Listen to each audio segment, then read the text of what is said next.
আমাকে যখন মিল্টন সমাদ্দার মারে আর এক হাত দিয়ে আমার গলাটা এইভাবে ধরছে, মানে আমি শ্বাস করতে পারতেছি না।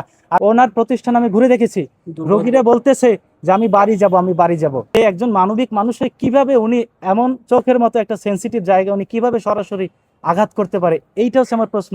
এবং আমরা চাই যে ওনার যে প্রতিষ্ঠানটা মালিকানা ভিত্তিক না হয়ে সরকারিভাবে যেন তদারকি করা হয়, যাতে, এবং আমরা শুনেছি যে উনি রোগীদের সাথে ওনাকে খারাপ ব্যবহার করে। আমি যখন সরেজমিনে গতকাল রাতে ওনার কাছে গিয়েছি, ওনার প্রতিষ্ঠান আমি ঘুরে দেখেছি, রোগীরা বলতেছে যে আমি বাড়ি যাব, আমি বাড়ি যাব। এখন কি জন্য বলতেছে এটা আমি জানি না, কিন্তু শুনেছি উনি রোগীদের সাথে খারাপ ব্যবহার করে, যেটা আমাদের সাথে ব্যবহার করেছে। উনি আমাকে চিনে পার্সোনালি, আমার হোয়াটসঅ্যাপে উনি যেভাবে আমাকে আশ্বস্ত করেছে, তাতে আমি আসলে আর ডানে বায়ে তাকানোর কোনো সুযোগ না, আমি সরাসরি চলে গেছি।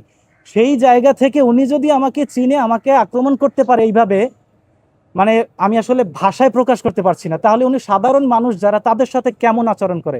তাই আমি সরকারের প্রতি আমাদের মানে একান্ত অনুরোধ যে ওনার প্রতিষ্ঠানটা যেন সরকারিভাবে একটু তদারকি করা হয়, যাতে কোনো রোগীর অভিভাবক, রোগীর আত্মীয় স্বজনদের যেন এইভাবে হ্যারাসমেন্টের শিকার না হতে হয় ওনার প্রতিষ্ঠানে গিয়ে। আমাকে যখন মিল্টন সমাদ্দার মারে, তো এখন আমাকে যদি কেউ মারে, একজন ফিরাতে আসে স্বাভাবিক। মিল্টন সমাদ্দারের যে ম্যানেজার, ওনার নাম হচ্ছে দেবাশিস, উনি আমাকে ফিরাতে এসেছে। আমি একটু দেখাই, ইলিয়াস ভাই মাইন্ড করবেন না। উনি মিল্টন সমাদ্দারকে মানে এক হাত দিয়ে থামাইতেছে, আর এক হাত দিয়ে আমার গলাটা এইভাবে ধরছে, মানে আমি শ্বাস করতে পারতেছি না। আর আমার গায়ে যতটুকু শক্তি আছে এক বিন্দু পরিমাণ ওইখানে আমি প্রয়োগ করতে পারতেছি না, কারণ কোনো কথাই বলতে দিতেছে না, কথা বললে আমাদেরকে গুম করে ফেলবে, এইরকম একটা সিচুয়েশন। এখনো আইনানুগ ব্যবস্থা নেই, এই জন্য আপনাদেরকে আমরা আহ্বান করেছি সাংবাদিক সম্মেলন করার জন্য। এরপরে আমরা অবশ্যই আইনানুগ ব্যবস্থা নেব ইনশাল্লাহ। হ্যাঁ, অবশ্যই আমরা মনে করি যে সাংবাদিক কিংবা সরকার থেকে যদি ওনার প্রতিষ্ঠান তদারকি করে, তাহলে অনেক দুর্নীতি এবং অনিয়মের চিত্র সেখানে ফুটে উঠবে। এমনকি উনি সাংবাদিকদের কথা শুনতেই পারে না, সাংবাদিক নিয়ে যত গালাগালি করছে সে গত রাতে, এইটা আপনাদের সামনে প্রকাশ করার মতো না।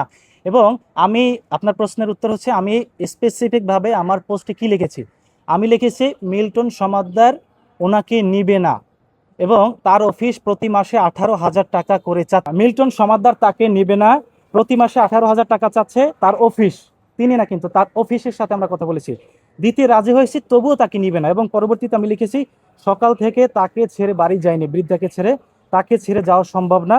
চট্টগ্রামের মানবিক শওকতের সাথে কেউ যোগাযোগ করিয়ে দিলে হয়তো ব্যবস্থা হবে। আপাতত এইটুকু, বিস্তারিত পরে বলবো।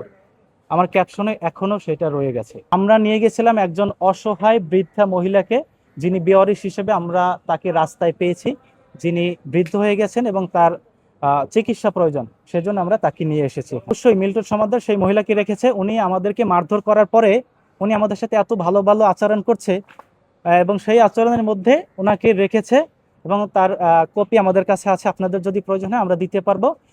এবং সে একটা ভিডিও আপলোড করছে তার ফেসবুক পেজ থেকে, এবং সেই পেজেও কিন্তু উনি স্বীকার করেছে যে হ্যাঁ, ওই রোগী ওনার কাছে আছে। এখন এখন আমি একটা প্রশ্ন রাখতে চাই, যেহেতু আমরা আজকে সংবাদ সম্মেলন করেছি এবং ইতিমধ্যে তার বিষয়টা মোটামুটি দেশব্যাপী জানে, এখন তিনি আমার ওই রোগীকে আসলে পরিচর্যা করবেন কিনা, এইটা নিয়ে আমি আসলে সংশয়ের মধ্যে আছি।